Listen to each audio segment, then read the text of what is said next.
तीसरा सेक्शन समझो 234C। हाँ, एक्चुअल अमाउंट तो डेटा में पता होगा तभी उसके बेसिस पे अपने वो कर सकते हैं, अदरवाइज तो आपको पता ही नहीं चलेगा क्या हो रहा है। तो ये सब डेटा तो हमारे पास अवेलेबल है, उसके बेस पे हमको फिर कैलकुलेशन करना पड़ेगा। जो तीसरा सेक्शन आ रहा है 234C, ये सबसे इंटरेस्टिंग है।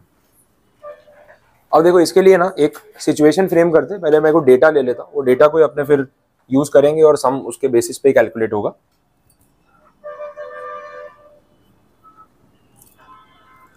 ठीक है, कैलकुलेशन में ऐसा कुछ है, estimated advance tax liability 1 lakh rupees, ऐसा अमाउंट रख रहे हैं।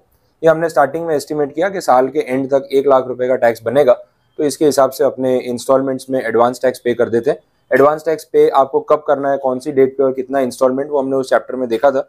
44AD के अलावा बाकी जितने भी नॉर्मल एसएसीज हैं सबके लिए 4 इंस्टॉलमेंट्स हैं, 15 जून, 15 सितंबर, 15 दिसंबर और लास्ट में 15 मार्च। पहली इंस्टॉलमेंट में 15% अमाउंट पे करना है, फिर सेकेंड इंस्टॉलमेंट तक टोटल 45% पे हो जाना चाहिए, थर्ड इंस्टॉलमेंट में हमने देखा up to 75 and last instalment आते आते पूरा 100%। तो ये हमने कैलकुलेशन देखा।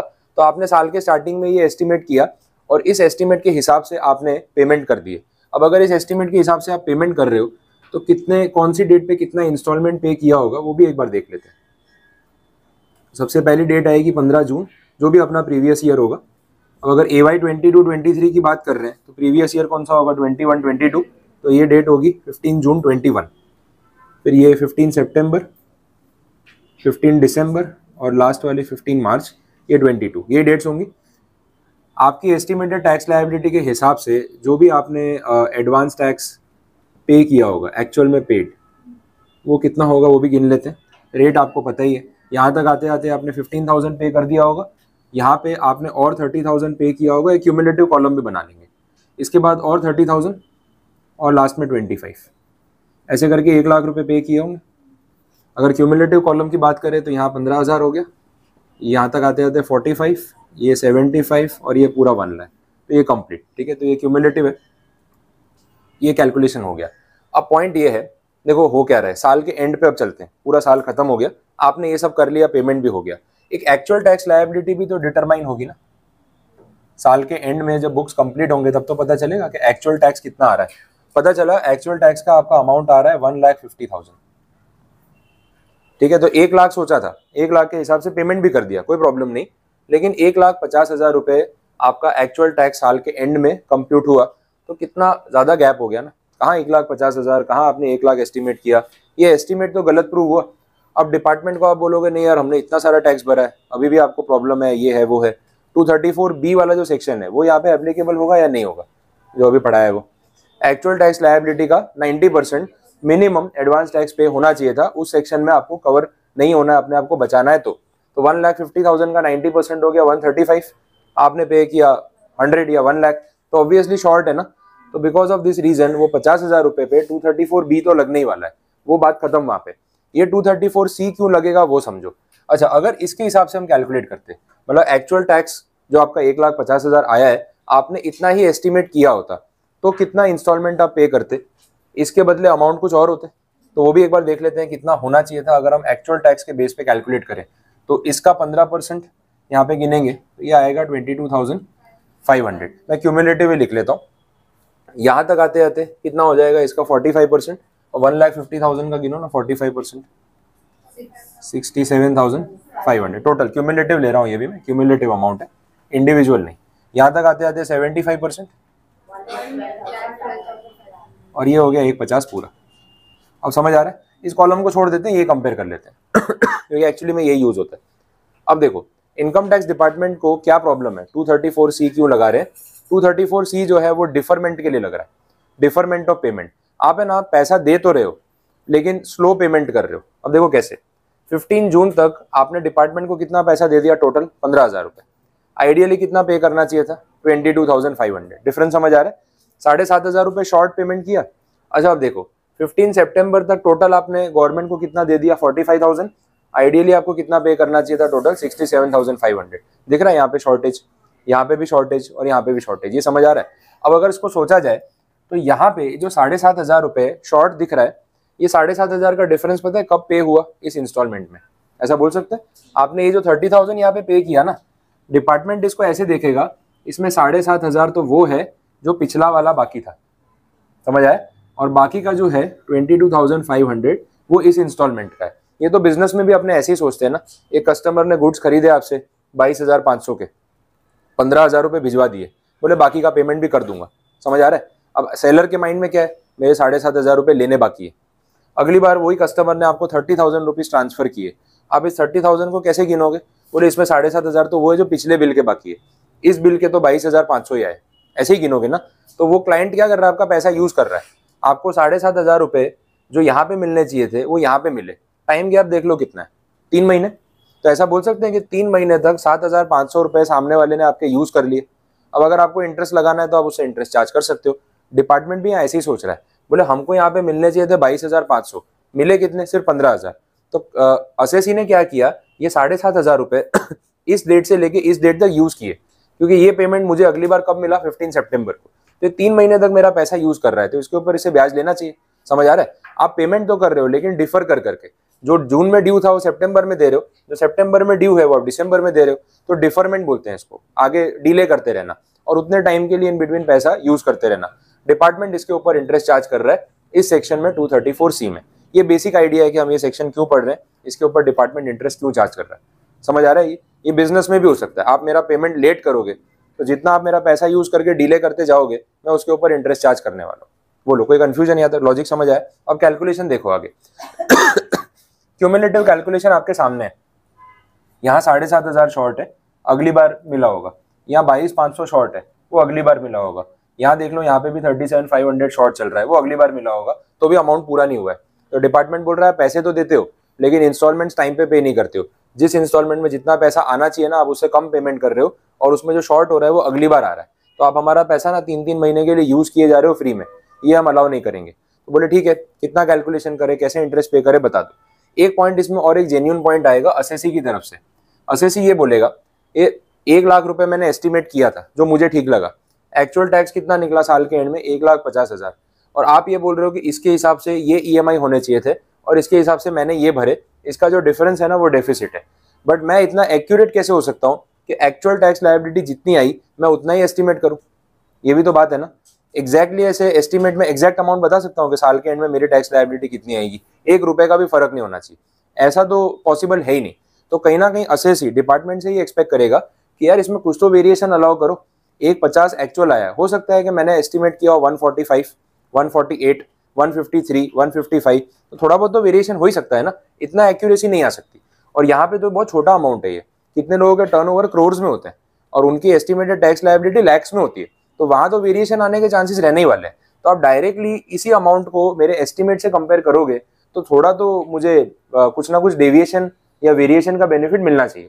वो बेनिफिट इन्होंने इस सेक्शन में दिया हुआ है जो टेबल में आपको दिख रहा है, ठीक है, जो टेबल दे रखा है वो देखो, उस पर बात करते हैं कि क्या वेरिएशन आपको अलाउ किया, वो वेरिएशन समझना। उसमें जो कंडीशंस लिखी है ना, वो कंडीशंस में से मैं आपको रिलेट करा रहा हूँ, मेरी बात ध्यान से सुनना तो वो सेंटेंस आपको समझ में आएगा। उसमें डिपार्टमेंट ने 234C में ये बोला कि जितना आपने एस्टिमेट किया ये एक्चुअल पेड है और ये पे होना चाहिए था, this is paid and this should have been paid, ये डिफरेंस है। डिपार्टमेंट बोल रहा है कि हमें भी पता है कि ये एक्चुअल कैलकुलेशन आप इतना एक्यूरेट कर पाते ये पॉसिबल नहीं है, हम इसमें आपको थोड़ा सा वेरिएशन अलाउ करते हैं। हम ये बोलना चाह रहे हैं कि आप जो भी पेमेंट कर रहे हो, आप किस रेट पे कर रहे हो, मैं बोल सकता हूँ एट 15% आप पे कर रहे हो। फर्स्ट इंस्टॉलमेंट 15% था, तो आपका ये जो एट 15% है, मतलब इस अमाउंट का 15%, वो पता है किसके बराबर होना चाहिए? इस अमाउंट के एटलीस्ट 12% के बराबर होना चाहिए। बात ध्यान से समझना, जो मैंने एस्टिमेट किया, एस्टिमेटेड एडवांस टैक्स लायबिलिटी, मेरे एस्टिमेट का 15%, एक्चुअल टैक्स लायबिलिटी जो साल के एंड में आएगी उसके एटलीस्ट 12% के बराबर तो होना ही चाहिए। तो कोई प्रॉब्लम नहीं है, उतना वेरिएशन हम अलाउ कर रहे हैं। अब इसका 15% कितना हो रहा है? 15,000 हो रहा है, और इसका 12% कितना होगा?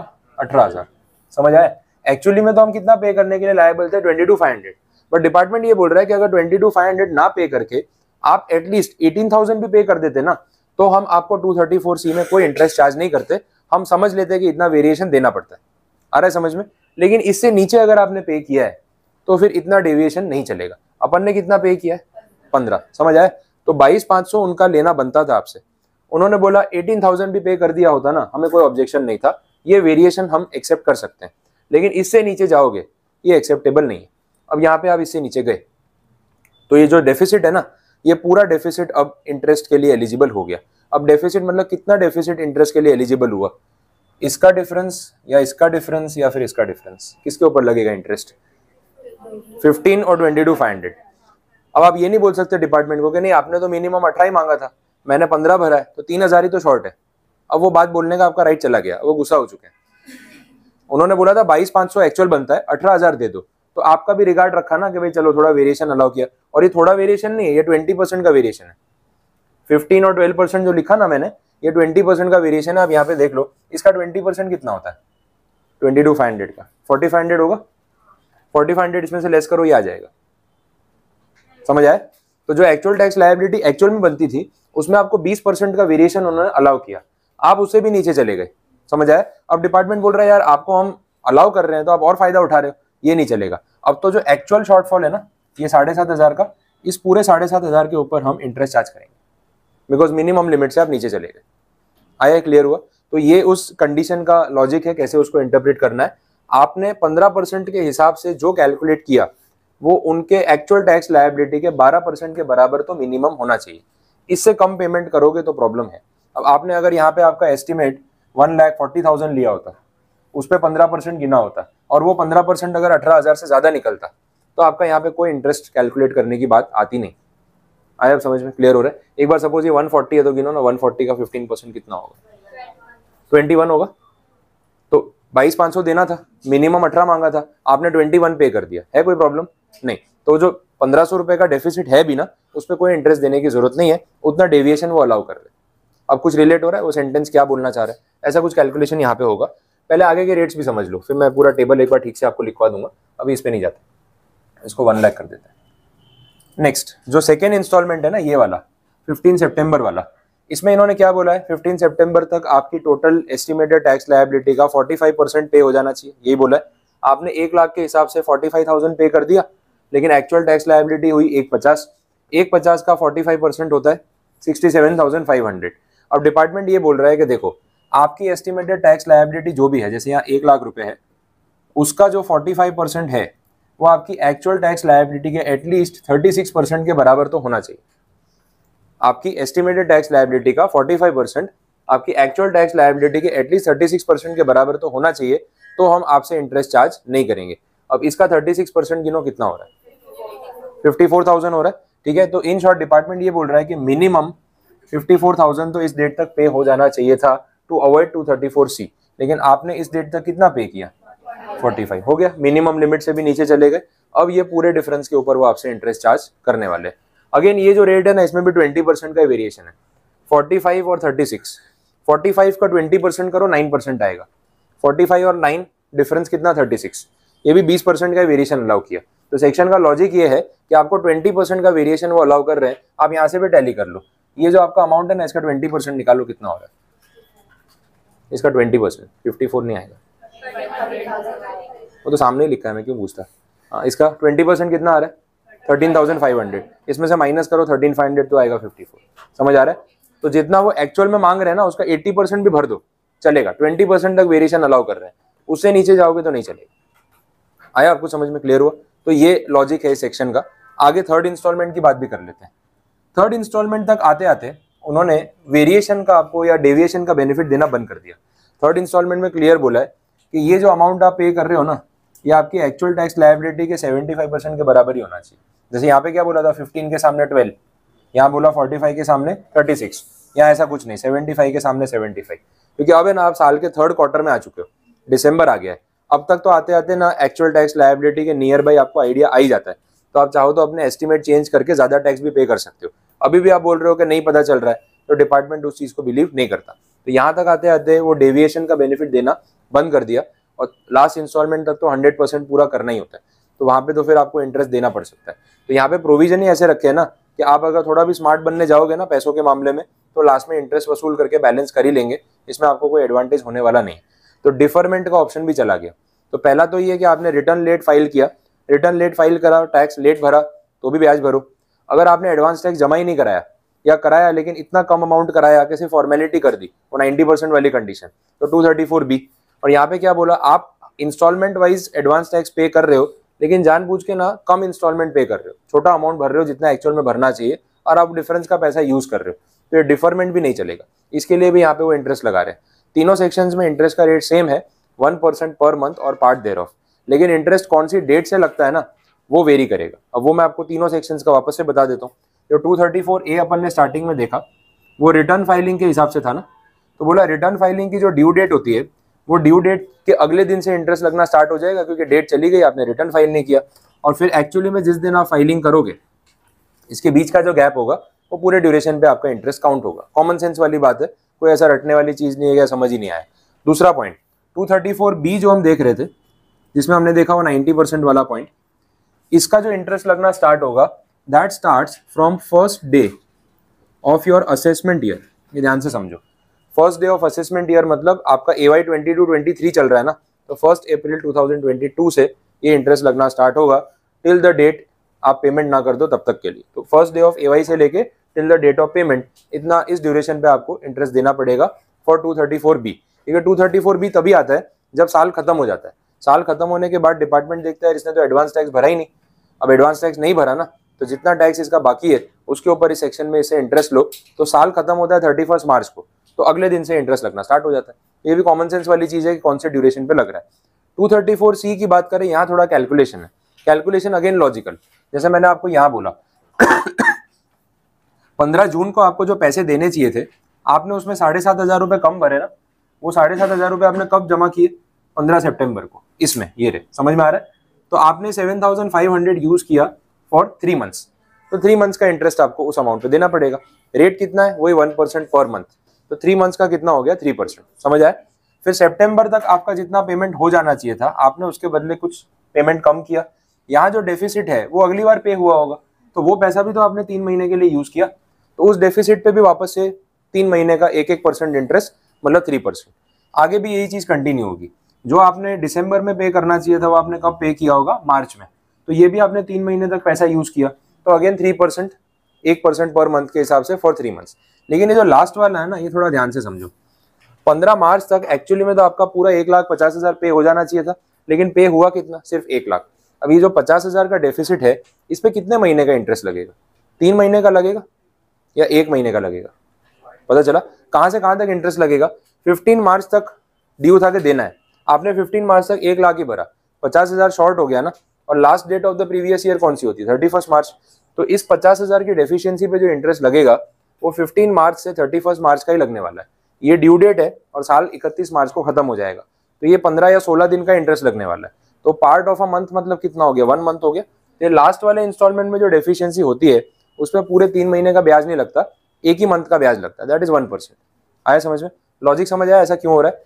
जून वाला पैसा सितंबर में दिया, 3 महीना यूज किया, सितंबर वाला पैसा दिसंबर में दिया, वो भी 3 महीना यूज किया, दिसंबर वाला पैसा मार्च में पे किया, ये भी 3 मंथ्स यूज किया। लेकिन मार्च 15 तक जो देना था वो नहीं दिया अगर, तो 31 मार्च पे ईयर तो क्लोज हो गया ना आपका, तो इस ड्यूरेशन का ही तो खाली इंटरेस्ट काउंट होगा। अगेन 1 अप्रैल के बाद जो इंटरेस्ट लगना है वो तो यहाँ कवर हो जाएगा, देख लो टाइमलाइन आपके सामने ही। 1 अप्रैल 22 से अगर आप पे इंटरेस्ट लगाना भी है तो इंटरेस्ट कौन से सेक्शन में लग रहा है, 234B में लग ही रहा है। तो 234C का जो इंटरेस्ट है ना वो सिर्फ प्रीवियस ईयर में लगता है, और वो प्रीवियस ईयर में अमाउंट पे करने की जो पहली डेडलाइन है वो 15 जून है, तो इंटरेस्ट चार्ज होना शुरू होगा तो 16 जून से होगा। इसलिए हमने देखा ये 3 महीने, ये 3 महीने, ये वाले 3 महीने, और ये लास्ट के 16 दिन मतलब 1 महीना। इसके पहले का कोई इंटरेस्ट चार्ज कर सकते हैं क्या वो, 1 अप्रैल से लेके 15 जून तक नहीं, क्योंकि तब तक तो कोई ड्यू नहीं था ना, ये ड्यू डेट थी। अगर यहाँ पेमेंट नहीं हुआ तो अगले दिन से इंटरेस्ट लगना शुरू हो जाएगा जो उन्होंने किया। तो ये टाइमलाइन आपको समझना तो एकदम कॉमन सेंस वाली चीज है। बोलो अब कोई कंफ्यूजन इसमें आया समझ में। तो ये मैंने आपको कंसेप्ट बता दिया, अब पूरा कैलकुलेशन ठीक से लिखवा देता हूँ और कितना फाइनली इंटरेस्ट पे करना है वो अपने देख लेते हैं, तो क्लैरिटी आ जाएगी गिनना कैसे।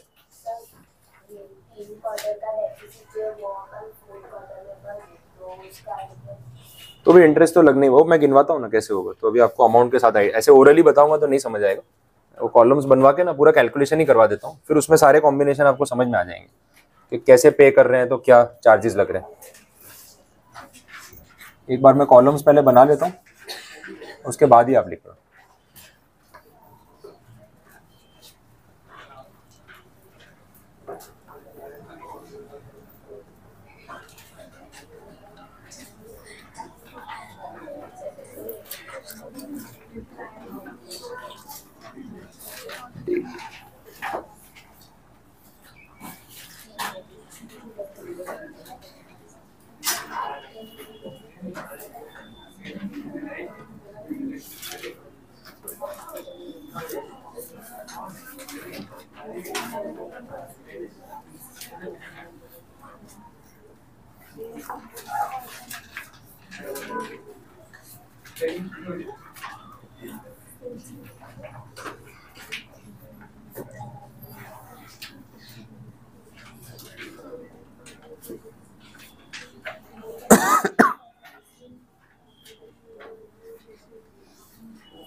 ठीक है, ये सब कॉलम्स हैं आपके यहाँ पे, इतनी चीजें होंगी। अमाउंट्स कौन कौन से हैं, कैसे कैलकुलेट हो रहे हैं, मैं लिखवा देता हूँ, एक बार आप देख लो। फर्स्ट इंस्टॉलमेंट जो आपका पे करना था वो 15 जून को था। Advance tax liability at estimated tax liability amount, और क्यूमुलेटिव लिख रहे हैं क्योंकि इंटरेस्ट क्यूमुलेटिव पे काउंट होता है, तो मैं इंस्टॉलमेंट वाइज नहीं लिख रहा हूँ। तो आपकी जो एस्टिमेटेड टैक्स लायबिलिटी है वो 1 लाख रुपए जो आपने खुद एस्टिमेट की। पहला इंस्टॉलमेंट जो आपने पे किया होगा 15,000 रुपीज का था, इतना आपने पेमेंट कर दिया एक्चुअल में। एक्चुअल टैक्स लायबिलिटी के हिसाब से आइडियली आपको कितना पे करना चाहिए था वो इस पे गिनेंगे, 1,50,000 पे। तो ये सारा जो कैलकुलेशन मैं कर रहा हूँ वो 1 लाख पे कर रहा हूँ, और ये सारा कैलकुलेशन 1,50,000 पे हो रहा है, ऐसा आप समझ लो। तो 150 पे 15% मतलब 22,500। फिर उन्होंने बोला था कि अगर आपको 234C से बचना है तो मिनिमम कितना पे करना पड़ेगा, एक्चुअल टैक्स लायबिलिटी का 12%। तो इस पे 12% गिन रहा हूँ, दैट इज 18,000। ठीक है, ये 12% के हिसाब से गिना है, वैसे लिख रहा हूँ। अब यहाँ पे मिनिमम इतना पे करते तो बच जाते, बट आपने पे उससे भी कम कर दिया। अब जो डेफिशिएंसी है वो डेफिशिएंसी इन दोनों का कंपैरिजन करके निकाली जाएगी, 7,500। अगर इसको कॉलम नंबर अपने दे दें, तो कॉलम नंबर 1, ये 2, 3, 4, ये जो डेफिशिएंसी वाला आपका कॉलम है 5, उसका अमाउंट आपको कहाँ से मिलेगा, तो बोल सकते हैं 3 - 2, ऐसे समझ लो, तो पता चलेगा कहाँ से अमाउंट आया। अब ये डेफिशिएंसी आ चुकी है, इसके ऊपर इंटरेस्ट कैलकुलेट होगा। इंटरेस्ट कहाँ से कहाँ तक कैलकुलेट होगा, 15 जून से 15 सितंबर, क्योंकि ये डेफिशिएंसी नेक्स्ट इंस्टॉलमेंट में ही कवर अप होने वाली है। तो इसके ऊपर आपको ब्याज देना है 1% पर मंथ के हिसाब से 3 महीने का। तो 3 महीने का मतलब 3% हो गया, तो इस पे गिन लो 3% कितना होगा, 225। समझ में आया कैसे गिना, दिस इज एट 3%। ये एक पार्ट कंप्लीट। आगे का कैलकुलेशन देख लेते हैं। अब अगर ये पूरा आपने कंप्लीट करें तो ये 45,000 पे होना चाहिए, यहाँ तक 75 पे होना चाहिए, और यहाँ तक 1 लाख। ये आपने ऐसे ही पेमेंट किया होगा। 1,50,000 पे अगर ऐसी परसेंटेज अपने गिने तो ये 67,500 आ रहा है, ये 112,500 जो पहले गिना था वही, और यहाँ तक आते आते 150। अच्छा, मिनिमम के लिए उन्होंने बोला कि यहाँ पे आते आते एटलीस्ट आपका 36% पे हो जाना चाहिए, वो है 54,000। यहाँ पे तो 75% बोला है, मतलब नो वेरिएशन, तो 112,500, और यहाँ पे 100% बोला है, मतलब 150। ये चीज़ है। अब देखो इसकी बात करते हैं, मैंने अमाउंट एक बार लिख दिया, अब एक एक करके डिस्कस कर लेते हैं। 67,500 तो टोटल पे करना था, मिनिमम 54 पे कर देते तो भी चलता, आपने उससे भी कम पेमेंट किया, अगेन डेफिशिएंसी क्रिएट हो गई। अब डेफिशिएंसी क्रिएट हुई है तो फुल डेफिशिएंसी पे वो आपसे इंटरेस्ट चार्ज करेंगे, सिर्फ इसका कंपेरिजन नहीं होने वाला। तो फुल डेफिशिएंसी आपकी कितनी आ रही है यहाँ पे, 22,500। अब इस पे जो इंटरेस्ट लगेगा कितने महीनों का, 3 महीने का, 15 सितंबर से 15 दिसंबर, क्योंकि इस बार की डेफिशिएंसी अगली बार पे होगी, तो यहाँ पे पेमेंट हो रहा है ना, उसमें कवर होगी। तो 3 महीने का आपको इसके ऊपर इंटरेस्ट देना है, गिनो कितना होता है, 675। ये समझ आ रहा है ना, दिस इज एट 3%, वैसे गिना होगा। अब यहाँ पे देख लो 112,500 पे करना था, मिनिमम भी इतना ही पे करना था, आपने उससे कम पे कर दिया, तो ये फुल अमाउंट जो है वो डेफिशिएंसी है। This deficiency is 37,500। अब इस डेफिशिएंसी पे 15 दिसंबर से 15 मार्च अगेन 3% इंटरेस्ट गिनना है। 3% कितना हो रहा है? 1125 आ रहा है ये। लास्ट यहाँ पे तो सीधा ही दिख रहा है, डेफिशिएंसी पूरे 50,000 रुपीज़ की है, और इस पे आपका इंटरेस्ट काउंट होगा 15 मार्च से 31 मार्च तक। तो ये कितना हो गया? 1% के हिसाब से गिनना है आपको, 500 रुपीज़ आएगा। तो दिस इज एट 1%, और ये सारे 3% पे। ठीक है, डन हो गया पूरा। अब इसको कैलकुलेट कर लो, टोटल करके देख लो कितना हो रहा है।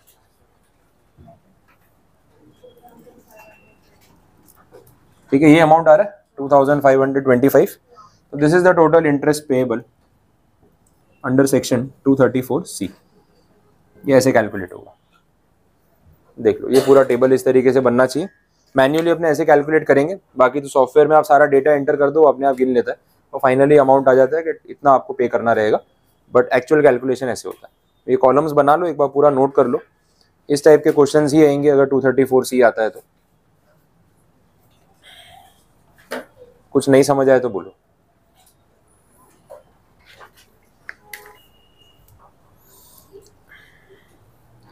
सब हो गया, नोट कर लिया?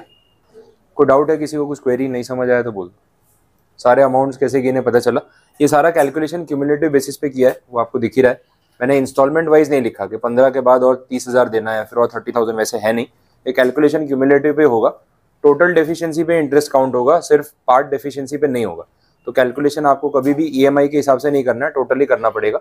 सारे अमाउंट्स क्यूमुलेटिव बेसिस पे कैलकुलेट किए, ऐसे बोला है। अब यही चीज़ अगर 44 AD वाला असेसी होता तो उसमें हमने देखा था कि उसको तो 4 इंस्टॉलमेंट्स में पेमेंट करना ही नहीं होता है, उसके लिए तो एक ही इंस्टॉलमेंट है सीधा 15 मार्च, और वो भी 100% उसको तब तक पे कर देना है। तो अगर 15 मार्च को उसने 100% पे नहीं किया तो उस पर जो इंटरेस्ट लगेगा वो 15 मार्च या 16 मार्च से 31 मार्च तक का ही लगने वाला है, वो भी सिर्फ 1 मंथ के लिए 1%। बाकी की ये सारी चीज़ें 44 AD वाले असेसी के लिए काउंट नहीं होती। क्लियर? अब कैलकुलेशन तो पूरा आपके सामने है। इन बिटवीन जैसे आपने बोला कि बाद में कुछ ज़्यादा पे कर दिया या एक साथ पे कर दिया तो उसका क्या बेनिफिट मिलेगा। तो देखो, टाइम वैल्यू ऑफ मनी है, एक एक दिन का ब्याज लग रहा है, जितना जल्दी भर दोगे उतना कम लगेगा, सीधी बात है। आपने यहाँ पे इस इंस्टॉलमेंट में एस्टिमेट कर रखा था कि 1 लाख रुपए के हिसाब से भरना है, आपको 15 सितंबर तक आते आते समझ में आ गया कि टैक्स 1 लाख से ज़्यादा ही आने वाला है, तो आप वेट क्यों कर रहे हो और ज़्यादा इंटरेस्ट लगने का। आप 15 सितंबर में जब EMI पे करोगे, इंस्टॉलमेंट भरोगे, तो आप अपने एस्टिमेट को रिवाइज कर लो ना। 1 लाख से बढ़ा के 1,20,000, 50,000 जो आपको ठीक लगता है वो कर लो, उस हिसाब से रिकैलकुलेट कर लो। तो रिकैलकुलेशन तो हो ही सकता है। अगर आपको 15 सितंबर के पहले ये समझ में आ गया है कि मेरे टैक्स लायबिलिटी 1 लाख नहीं 1.5 लाख रुपए आने वाली है, ऐसा आपको एस्टिमेट लग रहा है, तो आप इस EMI से पेमेंट का अमाउंट चेंज कर दो। आपको करना क्या है 15 जून तक आप एक्चुअली में 15,000 भर चुके हो, 15 सितंबर तक नई लायबिलिटी के हिसाब से आपको पता है कि 67,500 तो मुझे पे करना चाहिए, तो 67,500 पे करना चाहिए। पे कितना किया है? 15,000 रुपए। बाकी का डिफरेंस कितना हो गया? 52,500। तो आप इस इंस्टॉलमेंट में एक्चुअली में 52,500 पे करके अपना टोटल पेमेंट यहाँ तक लेके आ सकते हो। समझ में आ रहा है? तो उसने सेक्शन में एडवांस टैक्स में हम देख भी रहे थे, ऐसे ही लिखा था। पहले इंस्टॉलमेंट में बोला था 15%, दूसरे में बोला था total 45% less the amount paid in the previous instalment. ये मैंने आपको बोला भी था कि ऐसा क्यों लिखा है, ताकि आप एस्टिमेट रिवाइज करो ना, तो डिफरेंस का अमाउंट आपको जितना ठीक लगे आप भर सकते हो। तो मुझे अगर मेरी गलती यहाँ पे समझ में आ गई है तो मैं उसको मार्च तक कंटिन्यू नहीं करूंगा कि नहीं अब एक बार गिन लिया है ऐसे ही चलने दो, इतना सारा इंटरेस्ट क्यों भरूं। अगर मैंने यहीं पे 45 के बदले 67,500 तक अपना पेमेंट पहुंचा दिया तो समझ लो आगे का इंटरेस्ट लगना बंद हो जाएगा। समझ में आ रहा है? तो ये रिमेनिंग अमाउंट जो इंटरेस्ट का वो तो मैं बचा सकता हूँ, ये आपका सेविंग हो गया। तो जिस पॉइंट पे आपको एस्टिमेट रिवाइज करना है आप रिवाइज करके बाकी का अमाउंट पे कर सकते हो, बात खत्म। क्लियर? ये तो ये सब चीजें फ्लेक्सिबल है, सिस्टम उन्होंने बता दिया। अब आप अपना इंटरेस्ट कॉस्ट कैसे मिनिमाइज कर सकते हो वो आपके हाथ में, उसमें उनको कोई ऑब्जेक्शन नहीं। फॉर्मूला उन्होंने दे दिया कि हम ऐसे गिनते हैं, अब बचा लो आप जितना इंटरेस्ट बचा सकते हो। कुछ लोग कितनी बार ऐसा भी होता है उनको पता है कि एक्चुअल टैक्स लायबिलिटी 150 आने वाली है, फिर भी बेस में एस्टिमेट में 160, 170, 175 भी गिन लेते हैं कि भाई 1,000-2,000 ज्यादा भर देंगे, लास्ट में रिफंड आ जाएगा, कोई प्रॉब्लम नहीं, लेकिन ये इंटरेस्ट कौन पे करेगा। तो उस हिसाब से डिपेंड करता है कि असेसी की कैलकुलेशन क्या बोलती है। आया समझ में? दूसरी टाइप की पब्लिक अलग होती है। यहाँ कितना इंटरेस्ट चार्ज कर रहे हैं लोग? 1% पर मंथ। किसी के पास बिजनेस ही ऐसा है उसका कि वो इंटरेस्ट ज़्यादा कमा सकता है। बहुत सारे बिजनेसमैन जानबूझ के एडवांस टैक्स भरते ही नहीं है और ये इंटरेस्ट पे करते हैं। आपको देख के लगेगा पागल आदमी क्यों इंटरेस्ट पे कर रहा है, इससे तो बेटर है सरकार को पैसे दे देता, फालतू में ब्याज भर रहा है। लेकिन उसका कैलकुलेशन ये है कि बोले मेरी इंडस्ट्री में अगर मैं पैसा किसी को ब्याज पे देता हूँ ना, तो मिनिमम मुझे 18 से 24% इंटरेस्ट कमाने को मिलता है। तो मैं सरकार को 12% इंटरेस्ट दे भी दूँ तो मेरे को फायदा ही है ना।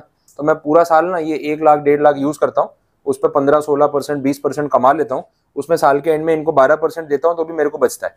तो मैं सरकार को इंटरेस्ट दे नहीं रहा हूँ, उनका पैसा यूज करके इंटरेस्ट कमा रहा हूँ। समझ में आया? ऐसी कैलकुलेशन करने वाले लोग भी होते हैं। अब बहुत सारी इंडस्ट्रीज में है ना, आप डायमंड में देख लो, कंस्ट्रक्शन में देख लो, इसमें जो पैसों का लेन देन उधार पे होता है ब्याज पे, वहां पे 18% 24% नॉर्मल इंटरेस्ट रेट हो सकता है। तो वो तो ऐसा पर्सन तो वही सोचेगा कि मैं 12% ब्याज बचाने के लिए 24% ब्याज जाने क्यों दूं, इससे अच्छा यही पैसा यूज कर लेता हूँ 12% पे 24% कमाने के लिए। तो उल्टा मैं कमाने ही वाला हूँ, उसमें कुछ नुकसान नहीं है। समझ में आ रहा है? तो यहाँ दिख रहा है कि इंटरेस्ट कॉस्ट पे करना पड़ रहा है, सरकार भी खुश हो रही है, चलो हमें ब्याज मिल रहा है, लेकिन मैं खुद फायदे में हूँ, नुकसान में नहीं हूँ। उल्टा मैं पहले भर देता ना एडवांस टैक्स, तो सिर्फ 12% की सेविंग कर पाता। यहाँ ऐसा हो गया मैंने 24% कमाया, उसमें से 12 भर भी दिया तो कोई नुकसान नहीं। तो ऐसे करके लोग पैसा यूज भी कर लेते हैं। तो बहुत बार इंटेंशनली लोग एडवांस टैक्स पे नहीं करते, बट ये डिपेंड करता है। अभी मेरे काम में ऐसा कुछ मेरे पास ऑप्शन नहीं है कि मैं पैसा गवर्नमेंट को ना दूं और 12% से ज्यादा रिटर्न कमा लूं। तो बेटर ये है कि मैं पे करके वो 12% कॉस्ट बचा लूं। आया समझ में? तो ये असेसी के ऊपर होता है कि उसको क्या करना। कोई क्वेरी यहाँ तक, कुछ कंफ्यूजन? 234C पूरा कंप्लीट। तो ये तीनों सेक्शंस कैसे कैलकुलेट करने हैं, कब से कब तक इंटरेस्ट लग रहा है, कंप्यूटेशन मैंने आपको बता दिया।